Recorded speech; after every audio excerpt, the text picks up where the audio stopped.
और आइए आपको एक बार फिर सीधे लिए चलते हैं वाराणसी, जहां पर पीएम मोदी फ्रांस के राष्ट्रपति इमैनुअल फ्रांको के साथ नौका विहार के लिए निकल चुके हैं। आप देख सकते हैं इसी नौका में सवार हैं दोनों राष्ट्राध्यक्ष और इसके लिए इसे दुल्हन की तरह सजाया गया है।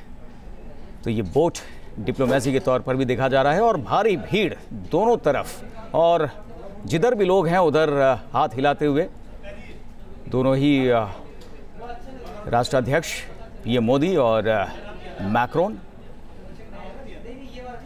और काशी की ये दुनिया भर में मशहूर घाट आज ऐतिहासिक पल के गवाह बन रहे हैं। दो तस्वीरें हम आपको दिखा रहे हैं किस तरह से यहाँ पर 80 घाट में पीएम मोदी फ्रांस के राष्ट्रपति इमैनुअल मैक्रोन के साथ इस खास बोट पर सवार हुए और उसके बाद फिर 3.5 किलोमीटर के सफ़र के लिए रवाना हो गया है। दूसरी तस्वीर में आप देख सकते हैं वो बोट जो आगे बढ़ रही है और इस दौरान 12 घाटों का दीदार करेंगे और उन 12 घाटों को ख़ास तौर पर सजाया गया है। वहाँ पर कई कार्यक्रम भी प्रस्तुत किए जाएंगे और आप देख सकते हैं किस तरह से लोगों का हाथ हिलाकर अभिवादन कर रहे हैं। तो 3.5 किलोमीटर के इस रास्ते में 12 घाटों पर भारतीय संस्कृति एक बार फिर से जीवंत होती दिखेगी। और साथ ही साथ आपको बता दें कि पीएम मोदी और फ्रांस के राष्ट्रपति के साथ यूपी के सीएम योगी भी इस बोट में सवार हैं और भारतीय तिरंगा के साथ फ्रांस का झंडा भी लहराता हुआ। तो यह ऐतिहासिक लम्हा दो देशों की दोस्ती का गवाह बनते हुए और रिश्तों में किस तरह से मजबूती आ रही है उसकी तरफ भी इशारा करते हुए। तो 80 घाट से ये नौका विहार, ये इसकी शुरुआत, और दशाश्वमेध घाट तक ये बोट जाएगी, ये नौका विहार, और उसके बाद फिर प्रधानमंत्री मोदी करीब 800 करोड़ की योजनाओं का शिलान्यास और लोकार्पण भी करेंगे। तो वाराणसी में फिलहाल बोट डिप्लोमेसी देखने को मिल रही है। मोदी के शहर में मैक्रो इस वक्त मौजूद और नौका विहार का कार्यक्रम, और इसके लिए ख़ास तैयारी की गई थी। आपको बता दें कि यहाँ 80 घाट से इसकी शुरुआत हुई है नौका विहार, और उसके बाद ये 12 घाटों से होते हुए दशाश्वमेध घाट तक ये बोट जाएगी।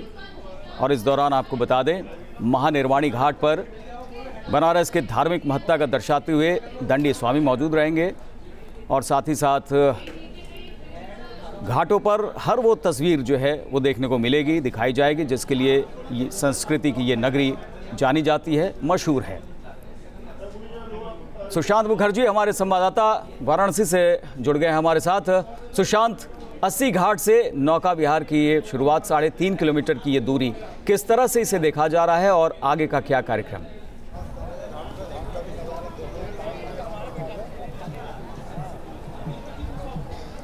देखिए 3.5 किलोमीटर की ये दूरी है और इस रास्ते में 12 घाट आएंगे। नौका विहार करते हुए 12 घाटों का दर्शन कर पाएंगे फ्रांस के राष्ट्रपति और पीएम मोदी, और इन 12 घाटों पर भारत की अलग अलग संस्कृति और उनकी लोक संगीत और लोक कला को जीवंत रूप से दिखाया गया है, दर्शाया गया है। तुलसी घाट पर रामनगर की रामलीला का मंचन हो रहा है, वहीं महिलाएं कुश्ती लड़ रही हैं। वहीं राजा घाट की बात की जाए तो वहां पर स्वच्छता गीत पर जो स्कूली बच्चे हैं वो नृत्य करते हुए दिखेंगे। केदार घाट पर वृंदावन का नज़ारा दिखेगा, जहां पर राधा और कृष्ण की वेशभूषा में मयूर रास करते हुए लोग नजर आएंगे। इसके अलावा बात की जाए धार्मिक दृष्टि से बात की जाए तो महानिर्वाणी घाट पर जो साधु संत हैं वो धार्मिक चीज़ों को दर्शाएंगे, क्योंकि बनारस जो है धार्मिक दृष्टि से माना जाता है और सांस्कृतिक राजधानी होने के कारण वाराणसी के पांडे घाट पर बनारस घराने की कथक का आयोजन किया गया है। वहीं 64 घाट पर बनारस घराने के संगीत यानी कि 108 संगीतकारों द्वारा विशेष नादर्दन किया जाएगा,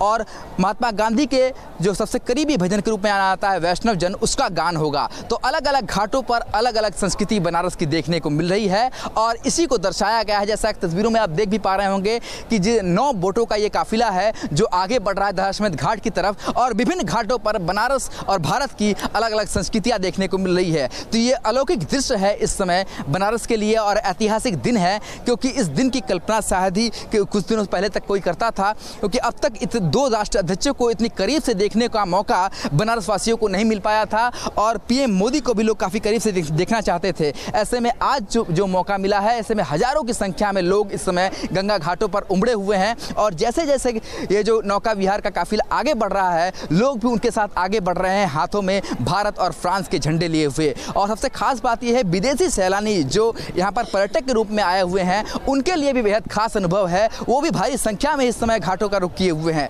तो आज का दिन फिलहाल जो काशीवासियों के लिए ऐतिहासिक दिन है और फ्रांस और भारत में एक भारत की जो रिश्ते हैं और गहरे होंगे, जो लोग बता रहे हैं। इस तरीके की वहाँ की सांस्कृतिक विरासत है और यहाँ की जो सांस्कृतिक चीज़ें हैं वो एक साथ देखने को मिल रही है, क्योंकि बहुत कुछ फ्रांस की जो सांस्कृतिक चीज़ें हैं वो भारत से मिलती हैं, इसलिए जो यहाँ की चीज़ें हैं वो काफ़ी ज़्यादा तालमेल खाती हुई नजर आएंगी। और फ्रांस के जो राष्ट्रपति हैं वो खुद पीएम मोदी के साथ बोट पर खड़े हो गए थे, क्योंकि जो जनता का उत्साह था उसे देखकर दोनों ही राष्ट्राध्यक्ष वो अपनी कुर्सी पर नहीं बैठे बल्कि बोट पर खड़े हो गए और जनता जो अभिवादन कर रही थी उनका भी हाथ हिलाकर उन्होंने अभिवादन स्वीकार किया।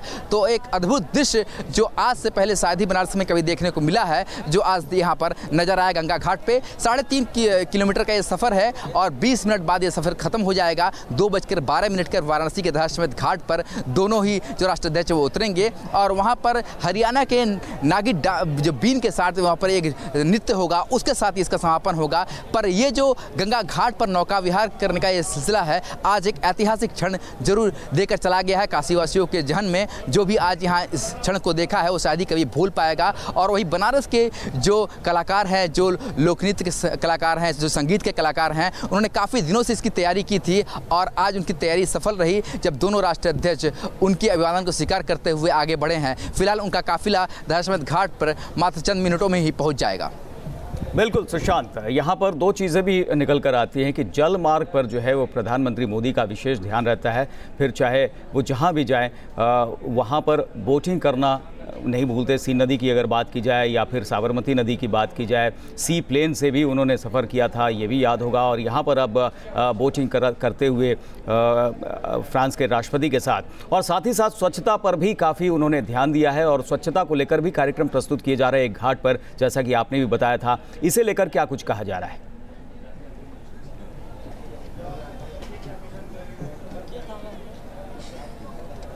देखिए, पीएम मोदी का शुरू से ही ध्यान आकृष्ट करते रहे हैं कि जो जल मार्ग है उसको आगे बढ़ावा देना चाहिए और इसी कड़ी में वाराणसी के रामनगर इलाके में एक बहुत बड़ा बंदरगाह भी बन रहा है। पर बात की जाए स्वच्छता की, तो स्वच्छता को लेकर खास ध्यान दिया जा रहा है और घाट से ही, इसी 80 घाट से उन्होंने स्वच्छता अभियान की शुरुआत भी की थी और उसके बाद इसका असर भी दिखाई दिया। जन जन में स्वच्छता के प्रति काफ़ी जो जागरूकता फैली है और वाराणसी के राजा घाट पर स्वच्छ भारत अभियान के एक गीत पर जो स्कूली बच्चे हैं वो नृत्य कर रहे हैं और जिन्होंने गीत लिखा है, देहरादून के वो रहने वाले हैं, वो भी यहाँ पर मौजूद है अपने परिवार के साथ और उसी गीत पर जो स्कूली बच्चे हैं वो नृत्य कर रहे हैं और इस स्वच्छता अभियान है उसकी जागरूकता और फैला रहे हैं। हालांकि बात की जाए बनारस की, तो जब से पीएम मोदी ने बनारस में स्वच्छ भारत अभियान की शुरुआत की थी उसके बाद में बनारस में काफ़ी कुछ बदला है। इस समय मैं जहाँ खड़ा हूँ 80 घाट, यहाँ पर कभी मिट्टी का टीला हुआ करता था, आप यहाँ पर खड़े नहीं हो सकते थे, इतनी कीचड़ हुआ करती थी। पर पीएम मोदी के स्वच्छ भारत अभियान की शुरुआत करने के बाद, यहाँ पर फावड़ा चलाने के बाद आज यहाँ की स्थिति पूरी तरह से बदल गई है और पहले जो दशाश्वमेध घाट तक ही लोग जाते थे, सीमित रहते थे, अब ज़्यादा से ज़्यादा संख्या में लोग 80 घाट का भी रुख कर रहे हैं। तो ये सबसे बड़ा असर है और आप देख सकते हैं आज हालांकि कोई भी प्राइवेट नाव नहीं चल रही है गंगा में, क्योंकि और गंगा का ऐसा दृश्य शायद ही कभी देखने को मिलता है क्योंकि काफ़ी नाव जो रहती है वो गंगा में रहती है। और हमारे साथ कुछ लोग भी आ गए हैं, उनसे बात करते हैं कि उनका अनुभव कैसा रहा। आज आपने इतने करीब से देखा पीएम मोदी को भी और फ्रांस के राष्ट्रपति का, कैसा अनुभव रहा आपका? बहुत अच्छा लगा। जो है मोदी जी जो है जब से भारत के प्रधानमंत्री हुए हैं पूरे भारत में रोशनी आ गई है। किस तरह का अनुभव रहा आपके लिए देखना? कभी आपने सोचा था कि इतने करीब से दोनों राष्ट्राध्यक्ष को देख पाएंगे? ये मान्यवर लोकप्रिय प्रधानमंत्री मोदी जी के कारण संभव हुआ है और ये आज जो नज़ारा है पूरे भारत का, यहाँ ये दृश्य पूरे भारत को मैंने यहाँ दिखाया गया। फ्रांसीसी भारत को यहाँ देखने का मौका मिला है, बिल्कुल सही कह रही हैं। पूरे भारत की अलग अलग झांकियाँ हर एक घाट पर है, तो ये जो मौका था ये बेहद खास था। ये बताइए, आप लोग छात्र हैं, किस तरीके से अनुभव कर रहे हैं, इतने करीब से दोनों राष्ट्राध्यक्ष को देखने का मौका मिला है? तो हम लोग को बहुत उत्सुकता हो रही है दोनों राष्ट्रपति को देखने से।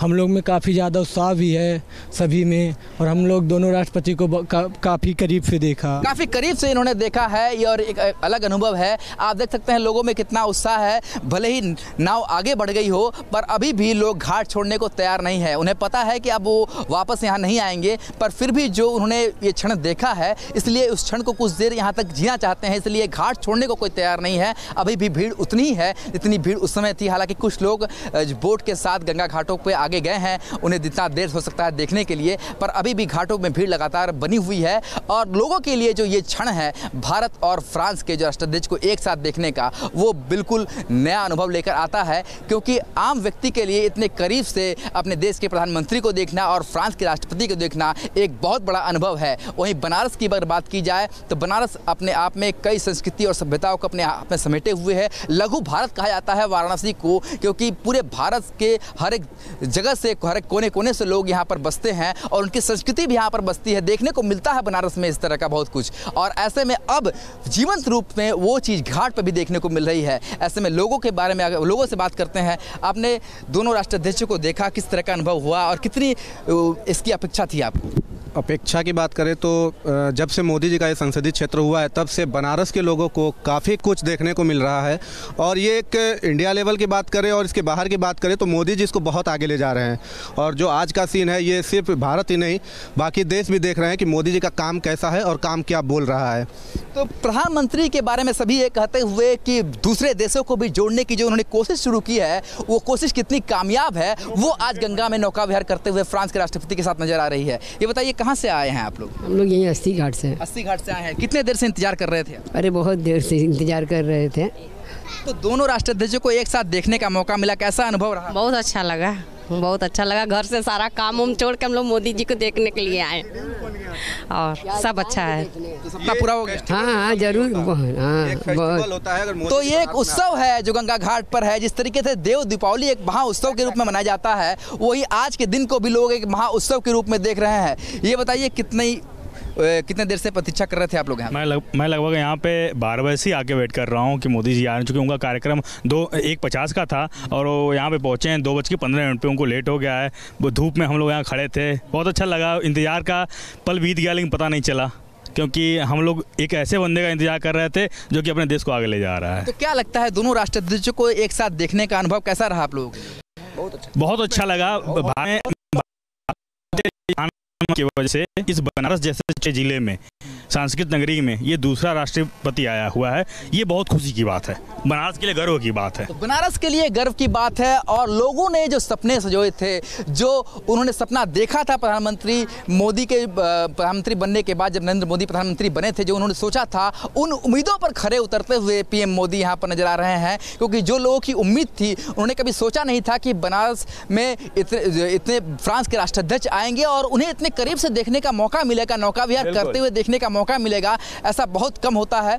तो इस सपने को पूरा होते हुए लोग काफ़ी देर से इंतजार कर रहे थे। हालांकि बहुत कड़ी धूप है, मगर इस कड़ी धूप के बावजूद भी लोग टस से मस नहीं हुए और भले ही समय निकल गया पर लोगों को पता नहीं चला। और उनके जहन में जो याद है वो हमेशा इस यादगार बनी रहेगी। ये ऐतिहासिक दिन है बनारस के लिए। ये बात बताइए, कितने देर से आप लोग इंतजार कर रहे थे और आज का दिन कितना खास है आप लोग? आज का दिन मेरे बहुत खास है, क्योंकि दोनों लोग को देखने के लिए हम सुबह से आ जाए थे घर से। सुबह से आ गए थे? कितने देर से इंतजार कर रहे थे और आप कभी सोचा था आपने कि इतने करीब से आप देख पाएंगे? नो सर, हम यहाँ पे कभी करीब 12 बजे से आए और धूप इतनी कड़ी है, फिर भी हमें टाइम का पता नहीं चला कि हम टाइम कब ख़त्म हुआ हमारा। और हम लोग इतना प्यास से मोदी जी को देखे और राष्ट्रपति जी को देखे। अगला आदमी हमारे राष्ट्र में आया है, जो कि हमारे लिए बहुत ही गर्व की बात है। हमारे इस जिले में खड़े होकर उन्होंने आप लोगों का अभिवादन किया। वो बैठे हुए थे, मगर आप लोग जब पास में गए तो उन्होंने खड़े होकर अभिवादन किया। कभी सोचा था इस तरह का दृश्य देखेंगे? जी कभी नहीं सोचा था, क्योंकि आज प्रधानमंत्री नरेंद्र मोदी को मैं पहली बार देख रहा हूं। और मैं आपको बता देना चाहता हूं कि बहुत लोग यहाँ पे खड़े थे घाट के मतलब किनारे, और बहुत जनता मतलब पता नहीं चला, टाइम का भी नहीं पता चला कि लोग खड़े हैं, लेकिन क्योंकि समय का नहीं पता चला, लोग देखते ही रह गए और जो नाव है वो आगे बढ़ गई। लोगों की देखने की लालसा जो है वो अधूरी तो नहीं कर सकते, मगर जितना भी देखा वो कम पड़ गया, क्योंकि वो चाहते थे कि और उन्हें देख पाए। पर दोनों ही राष्ट्राध्यक्ष जो है, जो जनता की जो है मनोभाव को समझते हुए खड़े हुए, उनका स्वीकार किया, समझ रहे हैं और इसलिए दोनों जो है वो आगे खड़े हो गए हैं और बोट पर नजर आ रहे हैं, लोगों का अभिवादन कर रहे हैं। और निश्चित तौर पर जो अपेक्षा जो लोग कह रहे हैं यहाँ पर, वो उन अपेक्षाओं पर खरे उतरते हुए दिखाई पड़ रहे हैं प्रधानमंत्री नरेंद्र मोदी।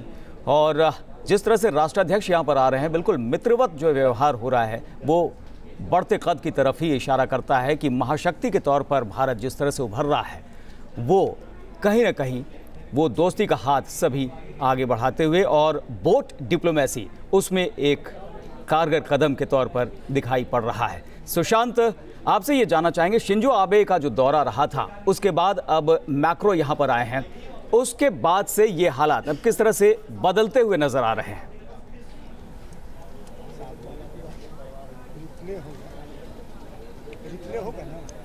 देखिए, जब शिंजो आबे का दौरा यहाँ पर हो रहा था तब से ही लोगों की उम्मीदें काफ़ी बढ़ी थी, क्योंकि लोग कभी ये सोच नहीं सकते थे कि जापान के राष्ट्राध्यक्ष यहाँ पर आएंगे और गंगा आरती देखेंगे।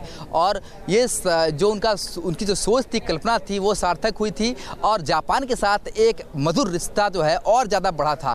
और जो पीएम मोदी का जो बॉडी लैंग्वेज आप देख सकते हैं, जिस तरह से फ्रांस के राष्ट्रपति उनके हाथ को पकड़ के चल रहे थे, बिल्कुल ऐसा लग रहा था कि जैसे बरसों की दोस्ती हो, और वो नज़र आ रहा था। तो कितना ज़्यादा तालमेल था और किस तरीके से भारत अब महाशक्ति के रूप में, जैसा कि आपने कहा, महाशक्ति के रूप में लगातार आगे बढ़ रहा है, उसकी एक नज़ीर यहाँ देखने को मिलती है कि फ्रांस के राष्ट्राध्यक्ष भी आते हैं। और जैसा कि हमें जानकारी मिली है कि 22 मार्च को जर्मनी के जो चांसलर है वो भी वाराणसी आने वाले हैं। तो एक जो शुरुआत यहाँ पर हुई है, उस शुरुआत को लोग काफ़ी पॉजिटिव तरह से देखते हैं कि एक जो शुरुआत है उससे जहाँ एक तरफ देश आगे बढ़ेगा, वहीं बनारस भी जो है भारत के प्रमुख जो बड़े शहर है उनके साथ मुख्य धारा में शामिल होगा। ये एक बहुत बड़ी बात है। प्रधानमंत्री मोदी जो राष्ट्राध्यक्ष आते हैं उन्हें अपने संसदीय क्षेत्र ले आते हैं और उन्हें इसके माध्यम से जो देश की विश्व की सबसे पुरानी सांस्कृतिक राजधानी एक तरह से कही जाती है, देश की सांस्कृतिक राजधानी तो है ही बनारस, उससे रूबरू कराते हैं। तो ये एक बहुत बड़ी बात है जो यहाँ पर देखने को मिल रही है और आगे भी लोग उम्मीद कर रहे हैं कि उन्हें आगे भी कुछ ऐसा ही देखने को मिलेगा।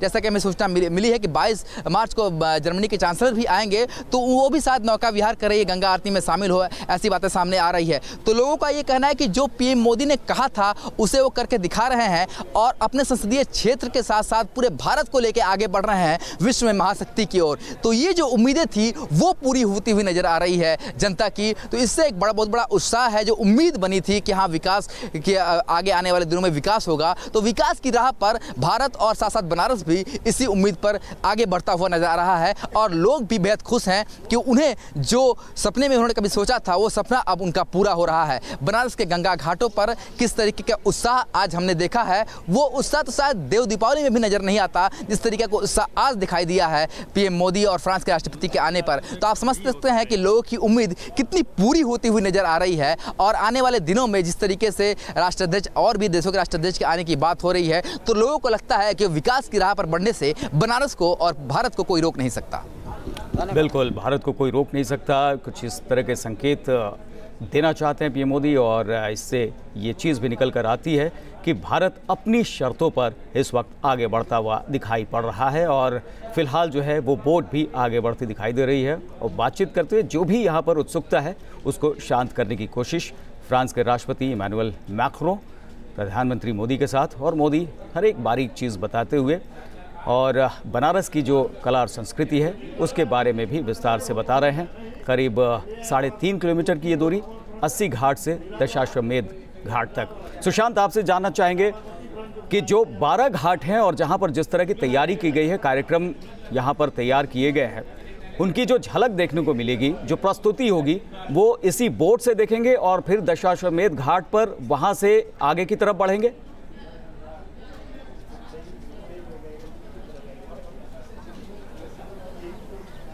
जी बिल्कुल, आपको घाट दिखाना चाहेंगे। ये अर्धचंद्राकार घाट आप देख रहे हैं वाराणसी के। विभिन्न घाटों पर वो यहाँ पर आएंगे। सबसे पहले शुरुआत हुई थी वो वाराणसी के 80 घाट से हुई थी, जहाँ पर मंत्रोच्चारण के साथ, शंख की ध्वनि के साथ और मंगल ध्वनि यानी कि शहनाई की ध्वनि के साथ उनका स्वागत किया गया और उसके बाद वो नाव पर सवार हुए। और दूसरा घाट तुलसी घाट था, जहाँ पर रामचरितमानस का पाठ किया गया और वहीं गोस्वामी तुलसीदास के वर्षों पुराने अखाड़े में महिलाओं को कुश्ती लड़ते हुए दिखाया गया। यानी कि रूढ़िवादी जो परंपरा है उसको तोड़ते हुए अब महिलाएं भी कुश्ती लड़ रही है बनारस में, इसको भी दर्शाया गया। इसके बाद बात आती है केदार घाट की। वहाँ पर शिव की नगरी में किस तरीके से जो वृंदावन है उसको दर्शाया गया, मधुर रास के रूप में नृत्य किया गया, तो वो एक बेहद अलग अनुभव लेकर आता है। इसके बाद बात की जाए, जब नाव आगे बढ़ी है तो चेत सिंह घाट पर जो सारनाथ के बौद्ध अनुयायी हैं, क्योंकि सारनाथ भी खासतौर पर बनारस के लिए जाना जाता है, तो सारनाथ के बौद्ध अनुयायी पारंपरिक वेशभूषा में स्वागत करते हुए दिखे हैं। और उसके बाद निरंजनी घाट पर 108 साधु महात्माओं का जमघट लगा हुआ था, जहां पर दंडी स्वामी भी मौजूद थे, जो बनारस की धार्मिक जो चीज़ है, बनारस धार्मिक नगरी के रूप में जाना जाता है, तो धार्मिक चीज़ों को दर्शाया उन्होंने। इसके बाद केदार घाट पर लोक कलाकारों की फूल की होली भी हुई। और बबुआ पांडे घाट ठीक उसके बाद का घाट है ये, जहां पर बनारस दशाश्वमेध घाट पर ये नौका से बाहर आते हुए और वहां जो मौजूद लोग हैं उनका अभिवादन करते हुए, तो 80 घाट से नौका विहार की जो शुरुआत हुई थी, अब फिलहाल उसका समापन। तो करीब 3.5 किलोमीटर की ये दूरी तय की गई और इस बीच जो है वो 12 घाटों पर खास कार्यक्रम जो है वो उसके प्रस्तुतिकरण और उसकी झलक जो है वो नौका से ही देखते हुए फ्रांस के राष्ट्रपति इमैनुअल मैक्रों और जो भी कुछ उत्सुकता थी उसके बारे में प्रधानमंत्री मोदी उन्होंने उन्हें बारीकी से सारी चीज़ें बताई और समझाई। और साथ ही साथ योगी आदित्यनाथ यूपी के सीएम वो भी बराबर साथ मौजूद। सुरक्षा के तगड़े इंतज़ाम किए गए हैं और 1500 करोड़ की योजनाओं की सौगात यहाँ पर दे रहे हैं। तो वाराणसी में आज का कार्यक्रम प्रधानमंत्री मोदी का नौका विहार और बोट डिप्लोमेसी के तौर पर इसे देखा गया। और अब जो है यहाँ पर हर एक छोटी से छोटी चीज़ों के बारे में भी प्रधानमंत्री मोदी फ्रांस के राष्ट्रपति को बताते हुए, और काफ़ी यहाँ पर जिज्ञासावश जो है वो चारों तरफ लगातार देखते रहे हैं मैक्रो, और शायद ये समझने की कोशिश कि आखिर वाराणसी में कला और संस्कृति किस तरह की है और यहाँ पर अब शहर और यहाँ के लोग किस तरह से आगे बढ़ते हुए दिखाई पड़ रहे हैं। फिलहाल प्रधानमंत्री मोदी मैक्रो के साथ घाट से बाहर आते हुए, और इसके बाद लंच का कार्यक्रम है पीएम मोदी का, और लंच के बाद फिर मैक्रो जो है वापस दिल्ली लौटेंगे, लेकिन पीएम मोदी करीब 1 घंटे और बनारस में रहेंगे लंच के बाद भी, और वहाँ पर तमाम जो योजनाएं हैं उनका शिलान्यास और साथ ही साथ लोकार्पण भी करेंगे। लेकिन इस बीच इस घाट पर जो प्रस्तुति की गई है, जो तैयारियां की गई हैं, उनके बारे में बताते हुए और उनकी झलक देखते हुए प्रधानमंत्री मोदी और साथ ही साथ फ्रांस के राष्ट्रपति इमैनुअल मैक्रो। तो ये एक ऐतिहासिक दिन न सिर्फ बनारस के लिए बल्कि भारत के लिए और साथ ही साथ भारत और फ्रांस की दोस्ती के लिए। तो इससे पहले 14 अहम समझौतों पर दस्तखत हो चुके हैं और सोलर एनर्जी जो है उसमें एक बड़ा पहलू, तो एक सोलर महाशक्ति के तौर पर भारत उभरता हुआ और इसमें फ्रांस का अहम योगदान। तो इंटरनेशनल सोलर मीट भी इस बीच जो है इससे पहले आयोजित किया गया था और आज ही मिर्ज़ापुर गए थे दोनों राष्ट्राध्यक्ष और वहाँ पर एक सोलर प्लांट उसका उद्घाटन किया गया था, 100 मेगावाट का वो प्लांट। उसके बाद फिर से बनारस लौटे और यहाँ पर तमाम कला संस्कृति की झलक देखने के बाद नौका विहार किया है। प्रधानमंत्री मोदी इमैनुअल मैक्रो को लेकर 80 घाट से उन्होंने बोटिंग की और साथ ही साथ योगी आदित्यनाथ यूपी के सीएम वो भी लगातार मौजूद हैं और जहाँ भी लोग हैं सबको हाथ हिलाकर उनका अभिवादन करते हुए दोनों ही नेता। तो भारत और फ्रांस की ये दोस्ती अब और मजबूत होती हुई। फ्रांसवा ओलांद के वक्त जिस तरह की गर्मजोशी दिखाई पड़ी थी अब वो गर्माहट और भी बढ़ती हुई।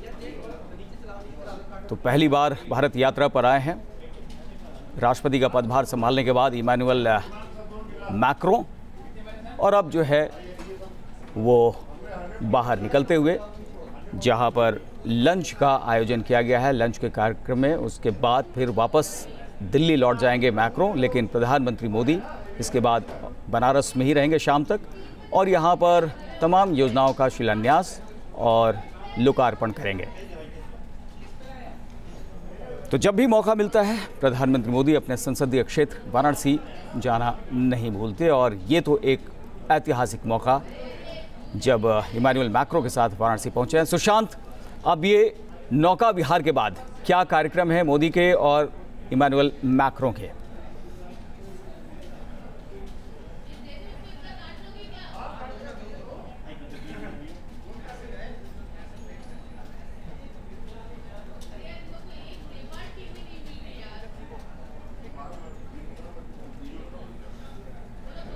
तो नौका विहार ये करीब 3.5 किलोमीटर की दूरी बोट से तय की। उसके बाद जो है ये बाहर आते हुए दोनों राष्ट्राध्यक्ष तो मोदी के मेहमान के तौर पर इस वक्त वाराणसी में हैं इमैनुअल मैक्रों, और यहाँ पर हर बारीकी से रूबरू कराते हुए पीएम मोदी खुद उनका हाथ थामे हुए, और ये दोस्ती का हाथ है। और यहाँ आप देख सकते हैं कैसे पीठ पर उन्होंने हाथ रखा है, और ये दिखाते हुए कि वो तमाम पहले के जो नेता हैं, जो राष्ट्राध्यक्ष रहे हैं, जो पीएम रहे हैं, उनसे अलग। और इसकी भी लगातार चर्चा होती रही है कि बिल्कुल दोस्त की तरह नज़र आते हैं प्रधानमंत्री मोदी। तो करीब 5.5 घंटे का कार्यक्रम है यहाँ पर काशी में। पीएम मोदी इस दौरान नौका विहार के बाद अब लंच के लिए जाते हुए 1 घंटे का करीब ये कार्यक्रम होगा, और उसके बाद मैक्रों दिल्ली लौट जाएंगे, जबकि पीएम मोदी 1 घंटे और भी शाम तक वाराणसी में रहेंगे, जहां पर करीब 800 करोड़ की योजनाओं का शिलान्यास और लोकार्पण करेंगे।